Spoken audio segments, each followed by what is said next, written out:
Hello and welcome, ladies and chatfish, to our first ever Cooking with Kibs video. I hope you're hungry today, chatfish, as we have something truly special for you. A personal favorite recipe I learned from my stepmother, the John Wayne Casserole. The John Wayne Casserole is named after and created by the famous American actor. That's right, that John Wayne, the American actor who defined the idea of what it means to be a badass American to the world. Most know him from classics such as Young Duke, True Grit, and The Man Who Shot Liberty Valance. He was one of the big superstars who was part of the Wild West movie craze. He's one of my favorite classic actors, right up next to Humphrey Bogart. John Wayne was a man who romanticized the classic storytelling of good versus evil.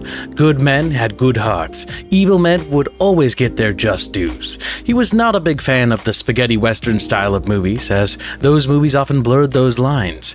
Clint Eastwood had once written to John in an attempt to make a movie together, but John Wayne responded that he detested the idea, as he preferred his stories to be centered around the classical theme of good triumphing over evil. He was not really into the morally gray style of storytelling, as his stories always carried that classic hallmark of a good man doing good for the world. This demonstrated Wayne's worldviews very much. Now with the lore out of the way, let's start cooking. The ingredients you will need for this are 2 pounds of beef and 1 packet of your preferred taco seasonings, which you can make yourself, but I usually use Cholula. 16 ounces of biscuits. You can make these at home, but I generally use Pillsbury as it's relatively affordable. Half a cup of sour cream and mayonnaise, along with 8 ounces of shredded cheddar cheese, 1 onion, halved and sliced, 2 sliced up tomatoes, and a halved and sliced red bell pepper. 4 ounces of jalapeno peppers. Be sure that they are spicy, as they add a nice kick. If you don't want the spice, you can drop the jalapenos. To get started making the casserole, make sure you have 2 large red mixing bowls and a 13x9 baking dish, and a frying pan. Now you'll want to spray the pan with non-stick cooking spray. I used a vegetable-based oil spray, which is not ideal as it's not the healthiest option, but the dish we're making here is quite heavy, so keep that in mind. This will ensure that the biscuits don't stick to the pan, making it relatively easy to extract the food. Now put the biscuits in the pan. You will want to press them down and join them together to create a bed of biscuits. I accidentally bought 2 cans, so I have way too many biscuits in mine. You can also press them up against the sides. However, I don't possess the proper pan size here, so yours should turn out a bit better. Set your oven to 350 degrees. Once preheated, place the baking pan with the biscuits on the center rack for about 12 to 15 minutes. Then check it every 15 minutes. Once the dough is slightly browned, and I mean very lightly, remove it from the oven and place it on top of the stove. Leave the oven on. In one of the mixing bowls, combine the sour cream and mayonnaise with half of the shredded cheddar cheese and half of the onions. Stir well until everything is mixed, ensuring that the mayonnaise and sour cream are well blended together.